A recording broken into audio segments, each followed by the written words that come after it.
Hi friends, welcome to Annapurna ಚಾನಲ್ಗೆ ಎಲ್ರಿಗೂ ಸ್ವಾಗತ.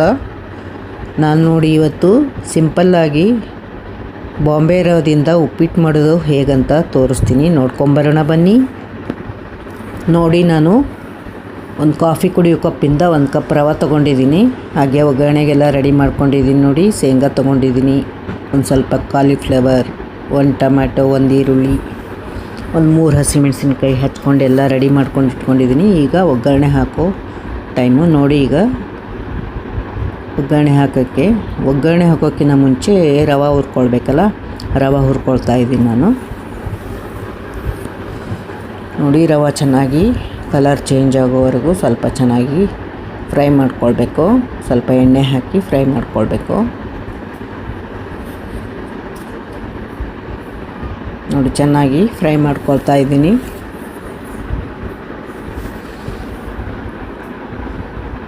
ನೋಡಿ, ರವೆ ಎಲ್ಲ ಹುರಿದು ಒಂದು ಕಡೆ ಇಟ್ಟಿದ್ದೀನಿ.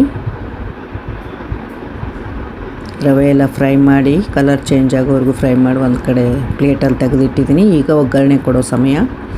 ಈಗ ನೋಡಿ, ಉಪ್ಪಿಟ್ಟಿಗೆ ಒಗ್ಗರಣೆ ಕೊಡ್ತೀನಿ. ಎಲ್ಲ ರೆಡಿ ಮಾಡ್ಕೊಂಡಿದ್ದೀನಿ. ಒಗ್ಗರಣೆಗೆ ಮೊದಲಿಗೆ ಜೀರಿಗೆ ಸಾಸಿವೆ ಹಾಕ್ಕೊಳ್ತೀನಿ. ನೋಡಿ, ಸ್ವಲ್ಪ ಹಾಕ್ಕೊಳ್ಬೇಕು. ಸಾಸಿವೆ ಜೀರಿಗೆನ ಸ್ವಲ್ಪನೇ ಹಾಕ್ಕೊಳ್ಬೇಕು. ಜಾಸ್ತಿ ಹಾಕ್ಕೊಂಡ್ರೆ ಬರೀ ಸ್ವಲ್ಪ ಕ್ವಾಂಟಿಟಿ ಕಡಿಮೆ ಮಾಡ್ತಾ ಇರೋದ್ರಿಂದ ಅಷ್ಟೊಂದು ಹಾಕ್ಕೊಂಡ್ರೆ ಚೆನ್ನಾಗಿರಲ್ಲ ಜಾಸ್ತಿ ಹಾಕ್ಕೊಂಡ್ರೆ. ನೋಡಿ, ಜೀರಿಗೆ ಸಾಸಿವೆ ಚಟಪಟ ಅಂದಮೇಲೆ ಕಡಲೆ ಬೀಜ ಹಾಕ್ಕೊಳ್ಬೇಕು, ಅಂದರೆ ಶೇಂಗಾ ಒಂದು ಸ್ವಲ್ಪ ಹಾಕ್ಕೊಂಡಿದ್ದೀನಿ. ಒಂದು ಚಿಕ್ಕ ಬಟ್ಲಿಂದ ಒಂದು ಬಟ್ಲು, ಒಂದು ಸ್ಮಾಲ್ ಬಟ್ಲೆ ಇರುತ್ತಲ್ಲ ಅದರಿಂದ ಒಂದು ಬಟ್ಲು ಹಾಕ್ಕೊಂಡಿದ್ದೀನಿ. ನೋಡಿ, ಚೆನ್ನಾಗಿ ಕಲರ್ ಚೇಂಜ್ ಆಗೋವರೆಗೂ ಫ್ರೈ ಮಾಡಬೇಕು ಇದನ್ನು ಸ್ವಲ್ಪ. ನೋಡಿ, ಸ್ವಲ್ಪ ಆಮೇಲೆ ಕಡಲೆಬೇಳೆ ಕೂಡ ಹಾಕ್ಕೊಳ್ಬೇಕು ಇದ್ರಾಗೆ. ನೋಡಿ, ಕಡಲೆಬೇಳೆ ಹಾಕ್ಕೊಂಡಿದ್ದೀನಿ. ಎಲ್ಲನೂ ಒಟ್ಟಿಗೆ ಹಾಕ್ಕೊಂಡ್ರೆ ಜಾಸ್ತಿ ಕೆಲವು ಕೆಂಪಾಗೋದು ಅದೇ ಆ ಥರ ಆಗೋಲ್ಲ. ಅದಕ್ಕೆ ಒಟ್ಟಿಗೆ ಹಾಕ್ಕೊಂಡಿದ್ದೀನಿ ನಾನು. ಗೋಡಂಬಿ ಕೂಡ ಹಾಕ್ಕೊಳ್ತೀನಿ. ನೋಡಿ, ಇದಕ್ಕೆ ಗೋಡಂಬಿನೂ ಹಾಕ್ಕೊಳ್ಬೇಕು.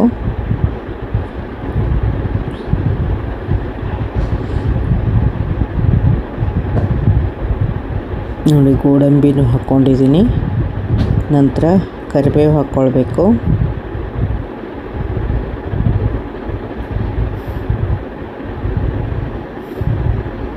ನೋಡಿ, ಸ್ವಲ್ಪ ಕಲರ್ ಚೇಂಜ್ ಆಯ್ತಲ್ಲ, ಈಗ ಕರಿಬೇವು ಹಾಕ್ಕೊಳ್ತೀನಿ. ನೋಡಿ, ಕರಿಬೇವು ಚಟಪಟ ಅಂದಮೇಲೆ ಹಸಿಮೆಣಸಿನ್ಕಾಯಿ, ಈರುಳ್ಳಿ, ಟೊಮ್ಯಾಟೊ ಎಲ್ಲ ಹಾಕ್ಕೊಳ್ಬೇಕು. ನೋಡಿ, ಕಲರ್ ಚೇಂಜ್ ಆಗಿದ್ದು ಗೊತ್ತಾಗುತ್ತಲ್ಲ. ಕಲರ್ ಆಗಲೇ ಗೋಡಂಬಿ ಕಲರ್ ಒಂಥರ ಬ್ರೌನಿಷ್ ಬಂದಿದೆ ನೋಡಿ ಆಗಲೇ. ನೋಡಿ, ಹಸಿಮೆಣಸಿನ್ಕಾಯಿ 3 ಹೆಚ್ಚಿಟ್ಕೊಂಡಿದ್ದೆ. 3 ಹಸಿಮೆಣಸಿನ್ಕಾಯಿ ಚಿಕ್ಕದಾಗಿ. ನೋಡಿ, 1 ಈರುಳ್ಳಿ. ಚೆನ್ನಾಗಿ ಫ್ರೈ ಮಾಡಬೇಕು ಇದನ್ನು.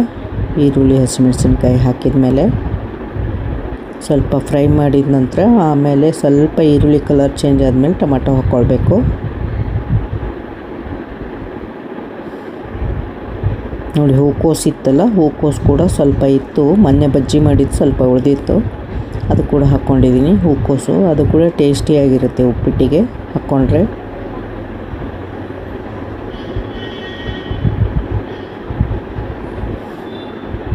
ನೋಡಿ, ಈಗ ಟೊಮೆಟೊ ಹಾಕ್ಕೊಂಡೆ. ಎಲ್ಲನೂ ಚೆನ್ನಾಗಿ ಫ್ರೈ ಮಾಡಬೇಕು.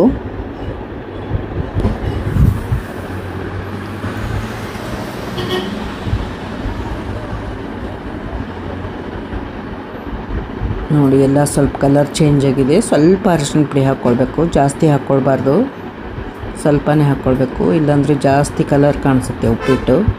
ಸ್ವಲ್ಪ ಹಾಕ್ಕೊಂಡ್ರೆ ಚೆನ್ನಾಗಿರುತ್ತೆ. ಆ ಚಿಕ್ಕ ಸ್ಪೂನಿಂದ 1/4 ಸ್ಪೂನ್ ಹಾಕ್ಕೊಂಡಿದ್ದೀನಿ ಅಷ್ಟೇ. ನೋಡಿ, ಚೆನ್ನಾಗಿ ಫ್ರೈ ಆಗಿದೆ. ಫ್ರೈ ಆದ ನಂತರ ಈಗ ಇದಕ್ಕೆ 1 ಗ್ಲಾಸ್ ರವೆಗೆ 4 ಗ್ಲಾಸು ನೀರು ಹಾಕ್ಕೊಳ್ಬೇಕು. ಇದಕ್ಕೆ 4 ಗ್ಲಾಸ್ ನೀರು ಹಾಕ್ಕೊಳ್ತೀನಿ. ಕೊಬ್ಬರಿನೂ ತುರಿದು ಇಟ್ಕೊಂಡಿದ್ದೀನಿ ಆಮೇಲೆ ಹಾಕೋಕ್ಕೆ. ಅದು ಕೂಡ ತುಂಬ ಚೆನ್ನಾಗಿರುತ್ತೆ ಕೊಬ್ಬರಿ ಹಾಕಿದರೂ ಕೂಡ.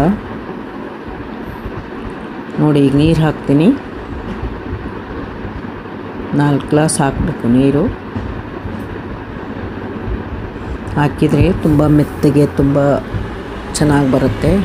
ಒಂಥರ ಹೋಟೆಲಲ್ಲಿ ಉಪ್ಪಿಟ್ಟು ಮಾಡ್ತಾರಲ್ಲ ಆ ಥರ ಬರುತ್ತೆ. ನೀವು ಮಾಡಿ ನೋಡಿ ಗೊತ್ತಾಗುತ್ತೆ ಹೇಗೆ ಬರುತ್ತೆ ಅಂತ. 3 ಇನ್ನೂ 1 ಗ್ಲಾಸ್ ಹಾಕಿದರೆ 4 ಆಗುತ್ತೆ. ನೋಡಿ 4 ಗ್ಲಾಸ್ ನೀರಾಯಿತು. ಆಮೇಲೆ ಇದಕ್ಕೆ ಉಪ್ಪು ಹಾಕ್ಕೊಳ್ಬೇಕು ಸ್ವಲ್ಪ.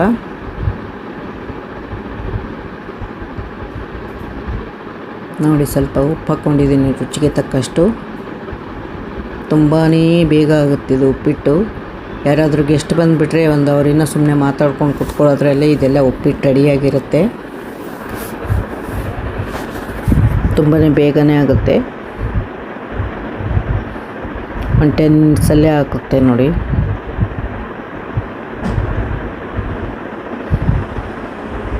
ಈ ಉಪ್ಪಿಟ್ಟು ಇಬ್ಬರಿಗೆ ಸರಿ ಹೋಗುತ್ತೆ. ಅದೇ 4 ಜನಕ್ಕೆ ಬೇಕಾದರೆ 2 ಗ್ಲಾಸ್ ಹಾಕಬೇಕು. ಇದು ಇಬ್ಬರಿಗೆ ಅಂದರೆ ಅದು 1 ಗ್ಲಾಸ್ ಸಾಕು.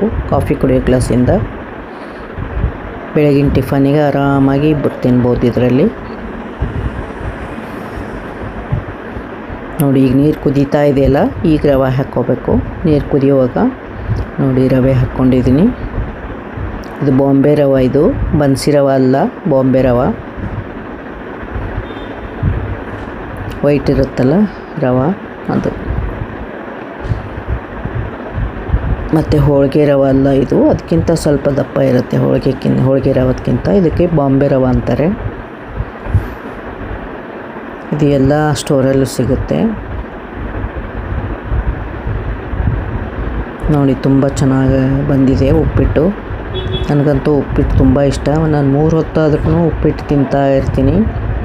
ಬೆಳಗ್ಗೆ ಮಾಡಿದ್ದು ಉಳಿದ್ರೆ ಮಧ್ಯಾಹ್ನ ಕೂಡ ಮೊಸರು ಹಾಕ್ಕೊಂಡು ತಿಂತಾ ಇರ್ತೀನಿ. ತುಂಬ ಟೇಸ್ಟಿಯಾಗಿ ಬಂದಿದೆ ಈ ಉಪ್ಪಿಟ್ಟು. ನನಗಂತೂ ಉಪ್ಪಿಟ್ಟು ಅಂದರೆ ಇಷ್ಟ. ವಾರಕ್ಕೆ 1 ಸಲ 2 ಸಲ ತಿಂತಾ ಇರ್ತೀನಿ ನಾನು ಉಪ್ಪಿಟ್ಟು.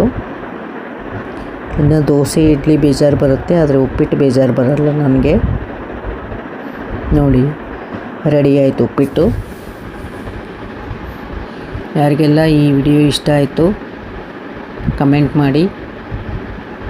ಹಾಗೆ ಯಾರೆಲ್ಲ ಸಬ್ಸ್ಕ್ರೈಬ್ ಮಾಡದೆ ನೋಡ್ತಾ ಇದ್ದೀರಾ, ಎಲ್ಲರೂ ಸಬ್ಸ್ಕ್ರೈಬ್ ಮಾಡಿಕೊಂಡು ನನ್ನ ಚಾನಲ್ನ ನೋಡಿ ಎಲ್ಲರೂ ನೋಡ್ತಾ ಇರಿ. ನನ್ನ ಚಾನಲ್ನ ಸಿಂಪಲ್ಲಾಗಿರೋ ವಿಡಿಯೋಗಳನ್ನ ಹಾಕ್ತಾ ಇರ್ತೀನಿ. ಈಸಿಯಾಗಿರೋ ಮೆಥಡಲ್ಲೇ ಅಡುಗೆಗಳನ್ನ ಹಾಕ್ತಾ ಇರ್ತೀನಿ. ಎಲ್ಲರೂ ಒಂದು ಲೈಕ್ ಕೊಡಿ. ನೋಡಿ ಲಾಸ್ಟಲ್ಲಿ ಮತ್ತೆ ಕೊತ್ತಂಬರಿ ಹಾಕಿದೆ. ಆಗಲೇ ಒಂದು ಸ್ವಲ್ಪ ಹಾಕಿದ್ದೆ ಕುದಿಯೋವಾಗನೇ, ಇನ್ನೊಂದು ಸ್ವಲ್ಪ ಹಾಕಿದ್ದೀನಿ ನೋಡಿ. ಈಗ ಕೊಬ್ಬರಿ ಹಾಕಬೇಕು. ತುರಿದಿಟ್ಕೊಂಡಿರ್ಬೇಕು ಕೊಬ್ಬರಿ, ಹಸಿ ಕೊಬ್ಬರಿ, ಒಣ ಕೊಬ್ಬರಿ ಎಲ್ಲ. ಹಸಿ ಕೊಬ್ಬರಿ ತುರಿದಿಟ್ಕೊಂಡಿದ್ದು ಹಾಕಿದ್ದೀನಿ ನೋಡಿ. ಅದು ತುಂಬ ಟೇಸ್ಟ್ ಕೊಡುತ್ತೆ ಉಪ್ಪಿಟ್ಟಿಗೆ ಹಸಿ ಕೊಬ್ಬರಿ ಹಾಕಿದರೆ. ಈ ಟೊಮೆಟೊ ಹಾಕ್ಕೊಂಡಿರೋದ್ರಿಂದ ನಾನು ನಿಂಬೆಹಣ್ಣು ಹಾಕಿಲ್ಲ. ಬೇಕಂದರೆ ನಿಂಬೆಹಣ್ಣು ಹಾಕ್ಕೊಳ್ಳೋರು ಹಾಕ್ಕೊಳ್ಬೋದು. ಟೊಮೆಟೊ ಇತ್ತಲ್ಲ ಅದೇ ಹುಳಿ ಸಾಕಂತ ನಾನು ಹಾಕಿಲ್ಲ.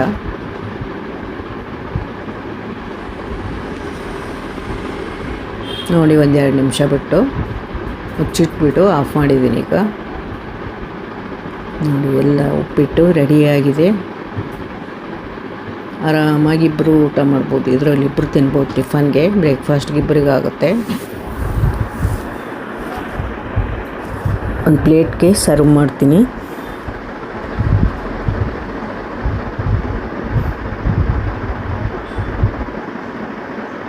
ನೋಡಿ ಹೇಗೆ ಕೊಬ್ಬರಿ ಎಲ್ಲ ಚೆನ್ನಾಗಿ ಕಾಣಿಸ್ತಾ ಇದೆ.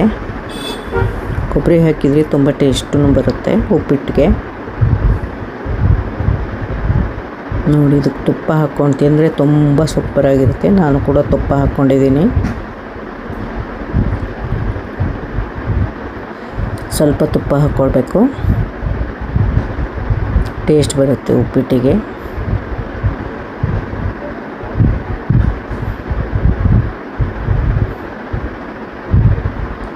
ನೋಡಿ ಈಗ ಟೇಸ್ಟ್ ನೋಡ್ತಾ ಇದ್ದೀನಿ.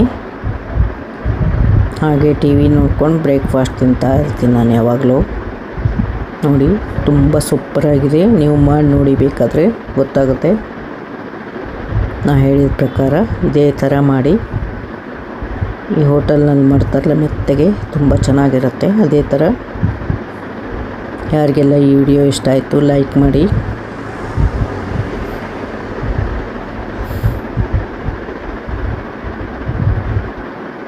ಹಾಗೆ ನನ್ನ ವಿಡಿಯೋ ಇದುವರೆಗೂ ಯಾರೆಲ್ಲ ನನ್ನ ವಿಡಿಯೋ ನೋಡಿದ್ದೀರಾ, ಈ ವಿಡಿಯೋ ನೋಡಿದ್ದೀರಾ, ಥ್ಯಾಂಕ್ ಯು ಸೋ ಮಚ್.